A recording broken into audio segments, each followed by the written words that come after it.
The Quran states that something was living on this earth before the first human being, and it states it in a single verse, in plain language, with no ambiguity at all. Most people have never read that verse. What they have read, or more likely watched, is a story about four ancient tribes who ruled the world before Adam, who fought wars, who built civilizations, and who were destroyed by an army of angels.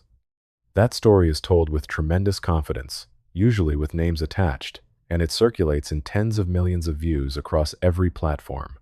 Those tribes are not in the Quran. They are not in Sahih al-Bukhari or Sahih Muslim. They are not in any authentic narration at all. But something was here. The Quran says so directly, and the answer it gives is stranger and more disciplined than the story that replaced it. Here is the verse. Chapter 15, Al-Hijr, verse 27. And the jinn we created before from scorching fire. That is it. That is the whole sentence. In Arabic, it is even more compact than the English. Wal jana kalaknahu min kablu min naris samum. And the operative words in the middle are the two everybody reads past. Min kablu, meaning before. Now, before what? This is the point where careful reading matters, because the verse does not spell out what it is prior to. It just says before. And a phrase like that only means something in relation to whatever is being discussed around it. So look at the verse immediately preceding it. Verse 26. And we created man from sounding clay, from altered mud. Verse 26 establishes the creation of man. Verse 27 says the jinn were created before man. That is the referent, and it is sitting one line up. And this is not my reading. Ibn Kathir, in his commentary on this passage, addresses that exact phrase and glosses it in 4 words. He writes that, and the jinn we created earlier, means before creating humans. That is the whole gloss. He does not hedge it, he does not present alternatives, and he moves straight on to discussing the material they were made from. Al-Jalalain does the same thing, expanding the phrase to say plainly that this means before the creation of Adam. So, this is not inference. It is not a subtle deduction assembled from scattered clues, and it does not require any special reading. It is a statement in the text, read the same way by the major commentators, that a created intelligent species existed before the first human being. And it is worth pausing on how ordinary the verse is. It is not presented as a revelation of a secret. There is no build-up to it, no emphasis, no instruction to reflect on it.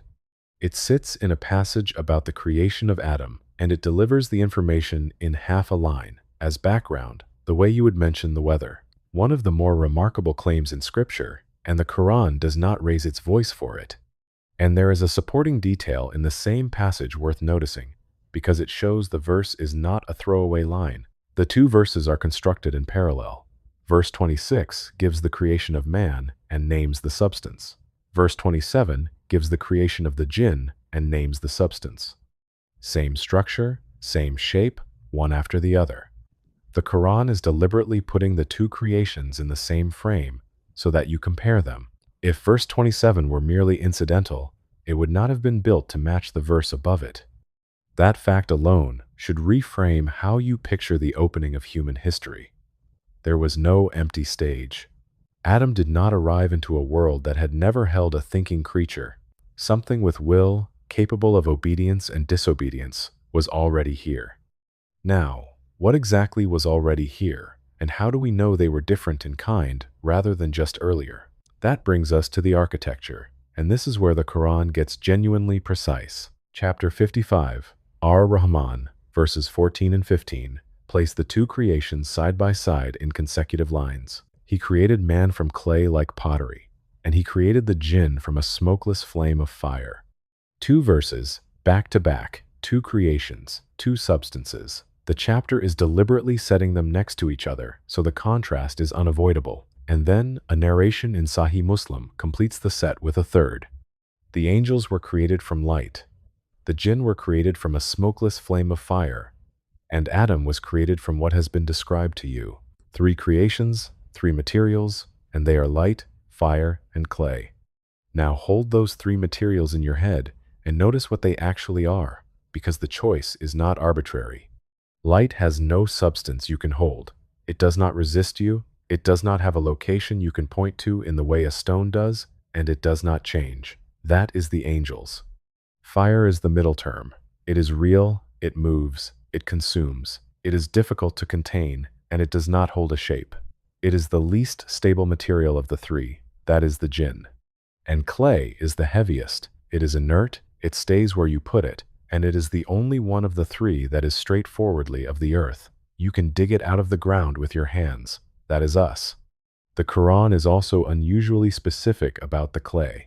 It does not simply say earth. Chapter 15 calls it sounding clay from altered mud, and chapter 55 compares it to pottery, meaning clay that has been fired and hardened into a shape.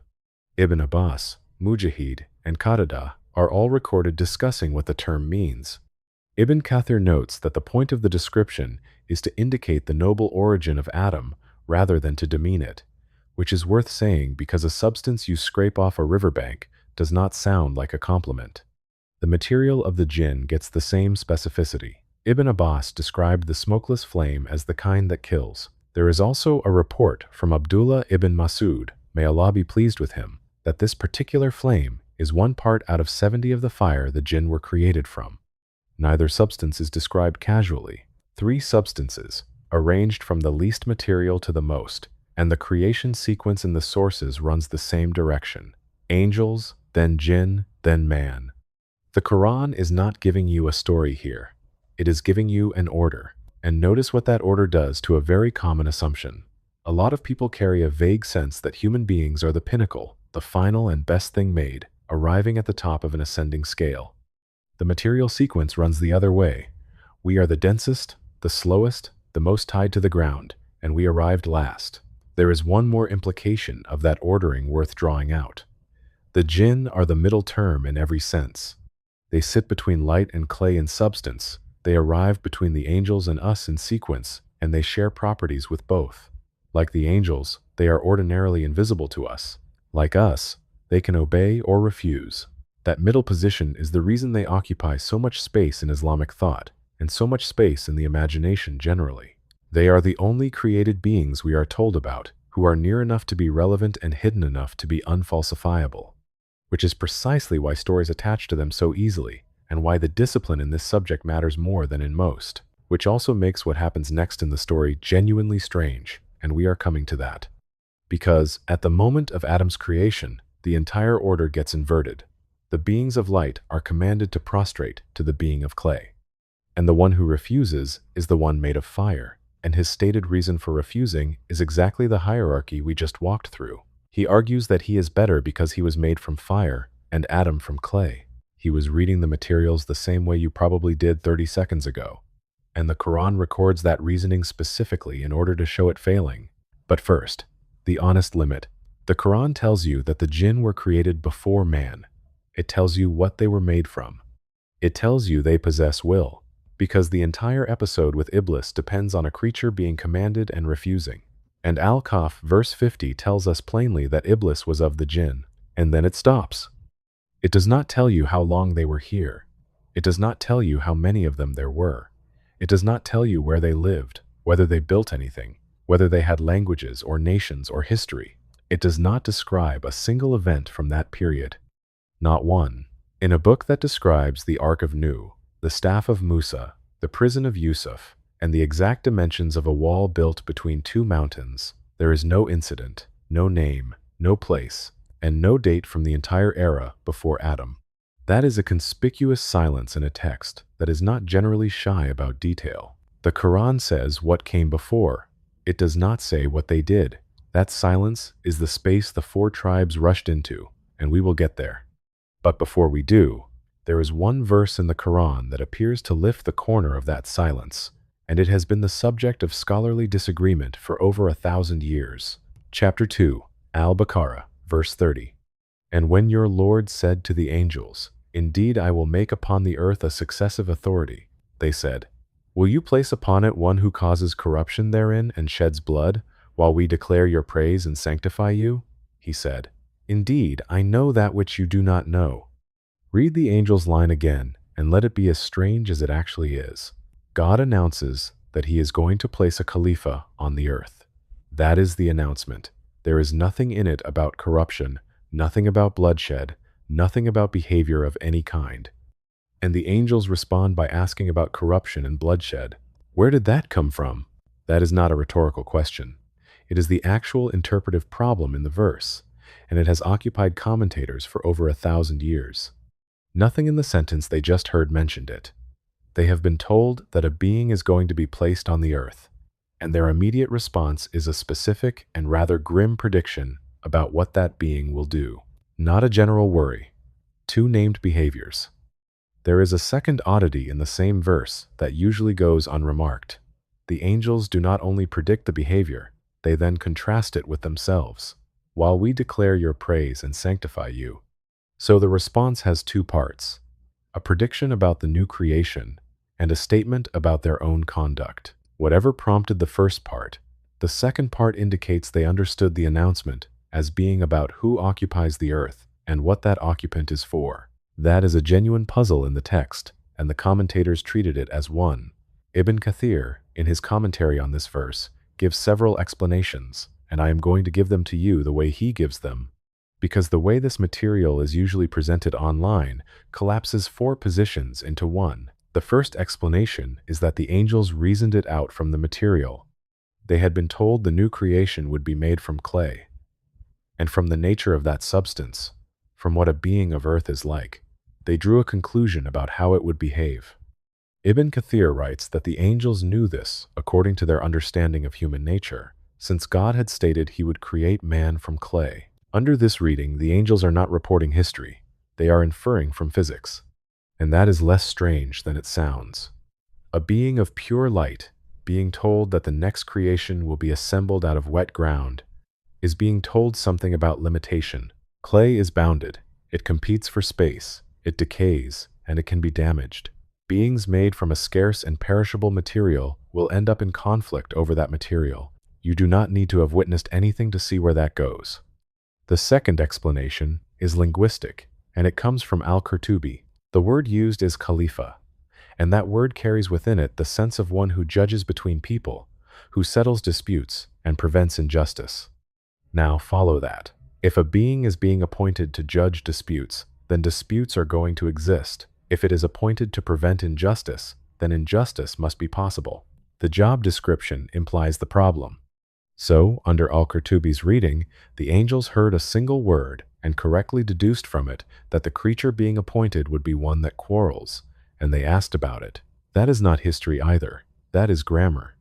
And it is worth noting that Al-Qurtubi and other scholars took this word so seriously that they derived a legal obligation from it, arguing that this verse establishes the necessity of appointing an authority to judge between people, aid the oppressed, and prevent injustice. That is how much weight the single word Khalifa was understood to carry.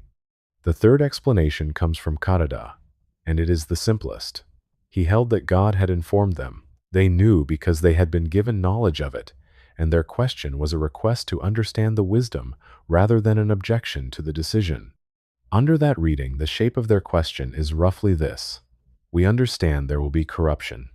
If the purpose of this creation is worship, we are already doing that continuously. So what is the thing you are achieving that we are not providing? Which, notice, is a question that receives an answer in the very same verse. He said, "Indeed, I know that which you do not know." And the verses immediately following give the demonstration. When Adam is taught the names, and the angels are shown that they do not have them. And Ibn Kathir is careful on this point, because it matters and because it is easy to get wrong. He states directly that what the angels said was not a form of disputing with God, and not out of envy toward the children of Adam, as some mistakenly thought. The Quran elsewhere describes the angels as those who do not speak before he speaks. This is a question asked with permission, seeking to understand. Now the fourth reading, and this is the one that has swallowed the other three on the internet. The fourth reading is that the angels knew because they had seen it before, that the jinn had inhabited the earth prior to Adam, that they had corrupted it and shed blood on it, and that the angels were drawing on direct experience of an earlier occupancy. You will find this in Al-Jalalain, which states it as part of its gloss on the verse, adding that when the earlier inhabitants became corrupt, angels were sent against them and they were driven off. You will find related reports collected by Al-Tabari. Maki, in his commentary, notes that many commentators narrated this view. It is a real position held by real scholars, and I am not going to pretend otherwise. It is also, notably, the most narratively satisfying of the four, which is worth being suspicious of in yourself. It supplies a scene. The other three supply reasoning. But look carefully at where it sits. Ibn Kathir does not lead with it. He gives the reasoning from clay explanation first, then Al-Qurtubi's linguistic reading, then Qatada's.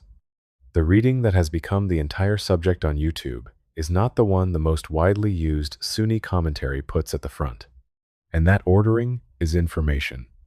When a commentator of that stature presents several possibilities and does not settle on one, the honest conclusion is that the verse does not settle it either. Ibn Kathir also records a fifth explanation entirely, from Al-Razi and others, which reads the angel's words as a request that they themselves be allowed to inhabit the earth rather than the children of Adam, with the divine reply, meaning that he knows whether their remaining in the heavens is better for them. He records it and, as with the others, does not close the file. 5 readings of one question. That is what the commentary tradition actually looks like when you open it, rather than the single confident answer that gets extracted from it. So here is where we actually are, and I want to be exact. The Quran states that the jinn were created before man. That is firm. The Quran does not state that the jinn corrupted the earth before Adam. That is an interpretation of why the angels asked a question. It is one of several interpretations, and the commentators who examined it did not agree on it. And notice how thin the foundation is once you see it clearly. The entire pre-Adamic war narrative, all of it, rests on a reading of the motive behind a question, not on a description of events, not on a verse recounting anything that happened, on why a group of angels phrased an inquiry the way they did. That is a very small hook to hang a civilization on. You can hold that fourth reading. Plenty of learned people have. What you cannot do is present it as the thing the Quran says, because the Quran does not say it. Quick word before we continue. If this is landing for you, take a second to subscribe and hit that like button. It genuinely moves this channel forward more than you would think. And I want your answer in the comments on this one, because it is the actual question underneath this video. When scripture leaves a gap, is filling it in a sign of love for the subject or a failure of discipline? People do it because they care. That is what makes it hard. Tell me where you land. I read them all. Then stay with me. Because now we deal with the 4 tribes, where those names came from, and the verse that classical scholars use to shut this entire conversation down.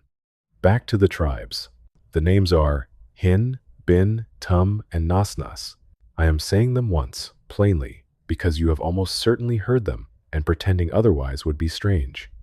In the popular version, they are 4 races who occupied the earth before Adam, with distinct characteristics, territories, and in the more elaborate tellings, a war that ends with their destruction. The tellings do not agree with each other, incidentally, which is the first thing you would notice if you watched 5 of these videos in a row. The order of the tribes shifts. Their attributes shift. What they are supposed to have done shifts. Authentic material does not behave that way, because it is anchored to a fixed wording that everyone is transmitting from. Here is where they come from. They are not in the Quran.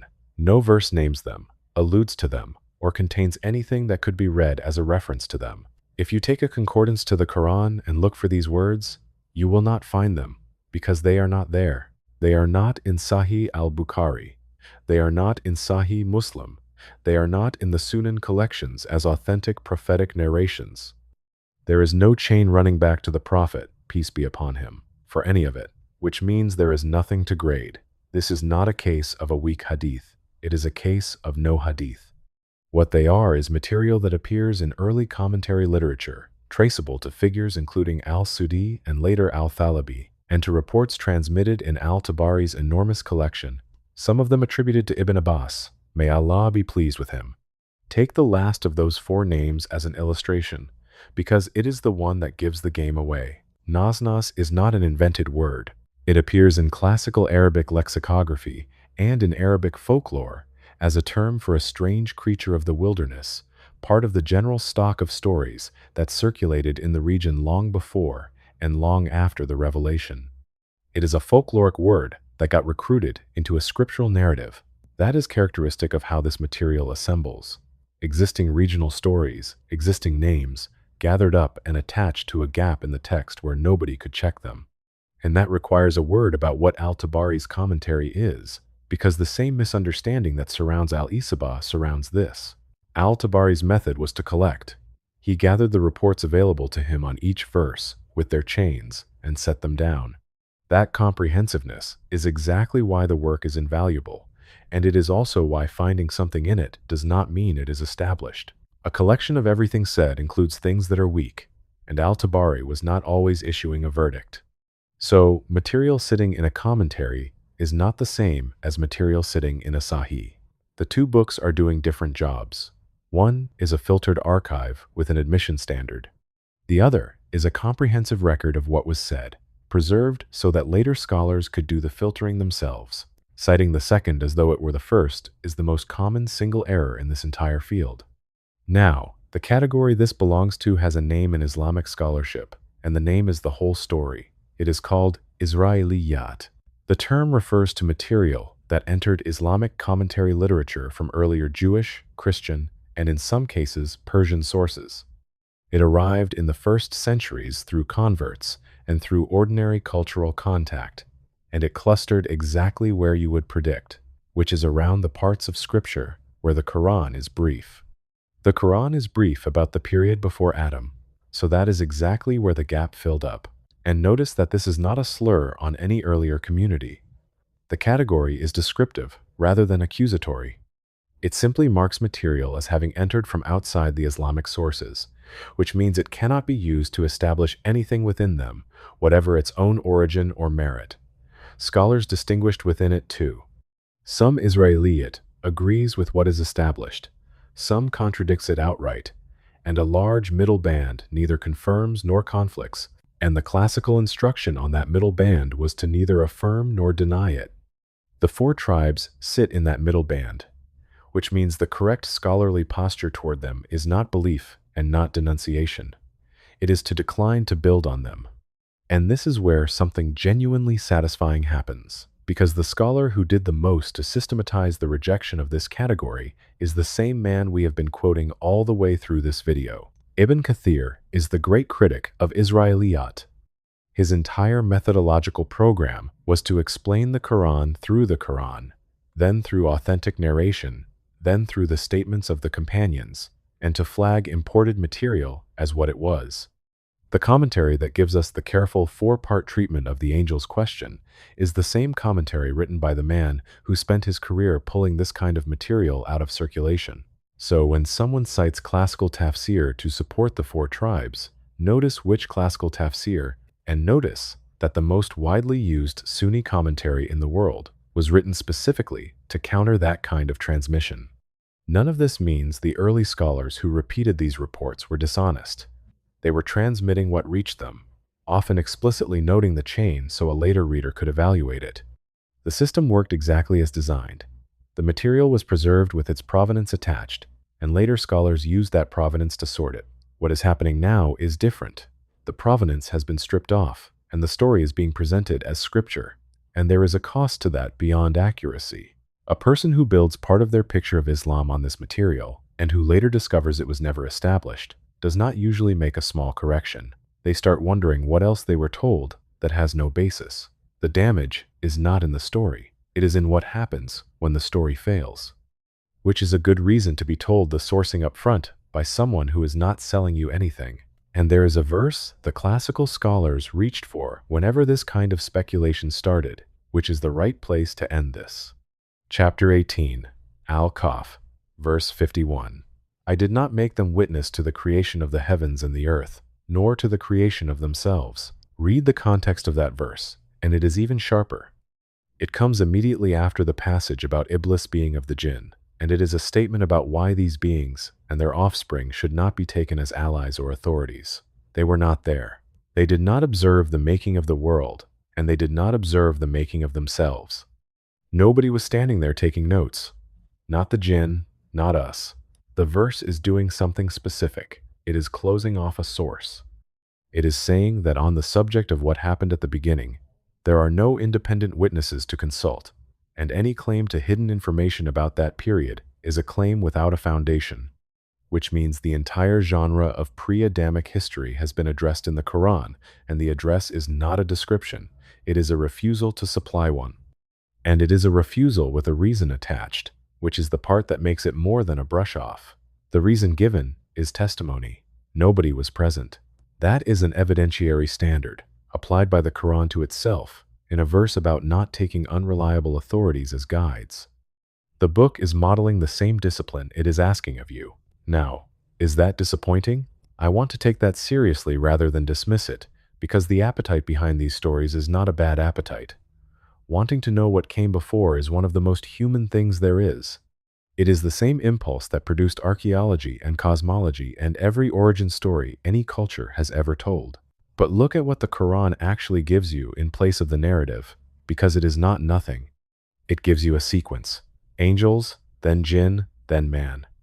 It gives you 3 materials, arranged from the most subtle to the most dense. It gives you the fact that the earth held intelligent life before it held us.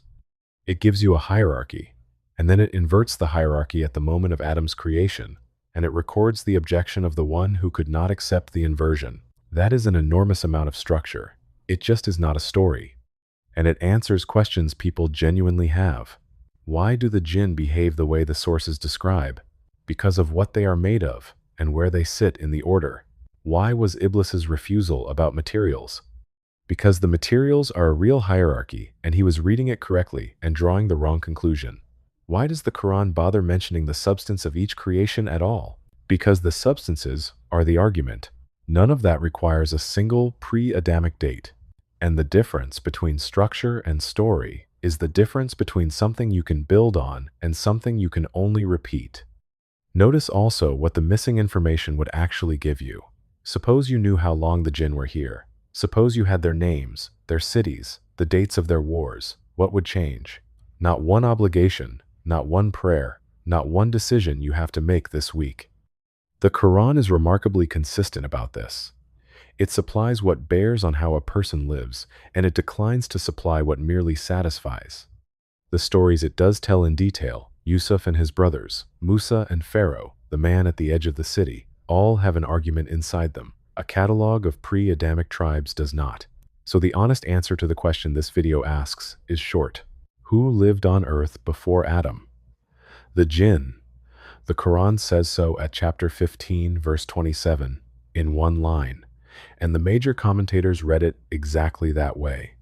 What did they do here? The Quran does not say anywhere in any verse. The angel's question in chapter 2 might reflect knowledge of it, and it might reflect reasoning from clay, or from the word Khalifa, or from information they were given. Serious scholars have held all of those positions, and the text does not close between them. And who were Hin, Bin, Tum, and Nasnas?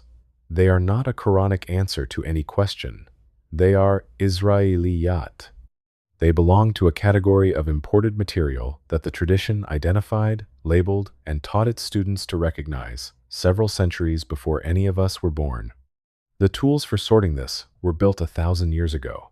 They still work, and they are freely available in translation. Almost nobody uses them.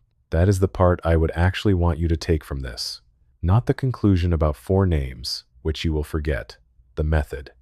When you next meet a confident claim about Islamic history, the questions are always the same 3. Is it in the Quran? Is it in an authentic narration? And if it is in neither, where did it come from and who first said it? Those 3 questions dissolve most of what circulates, and they take about 10 minutes to run. And the last thing worth saying is the thing this channel keeps arriving at, because the Quran keeps arriving at it. The book that refuses to tell you the population of the earth before Adam, that declines to name a single pre-Adamic event, that explicitly states no one was made a witness to the creation, is not a book that is withholding. It is a book that is selective, and you can see what it selects for by looking at what it says instead. Chapter 39, verse 53. Say, O my servants who have transgressed against themselves, do not despair of the mercy of God. Indeed, God forgives all sins. Indeed, He is the forgiving, the merciful. There is no ambiguity in that one. No competing readings, no chain to grade, no category to sort it into. The things that were left out were left out. The thing that was needed was made as plain as language allows. Something was here before us. We are told that much, and we are told what it was made of, and then we are told to get on with our lives. There is a kind of respect in that, if you look at it the right way. A book that filled every gap would be treating you as someone who needs to be entertained into belief. This one hands you a sequence, a set of materials, an order and its inversion, and trusts you to find that sufficient. The 4 tribes are what happens when someone decides it was not. If you want to go further into what the sources actually establish about these beings, rather than what got attached to them later, the video on the jinn who claim to have met every prophet is on this channel, and it is the natural next one to watch.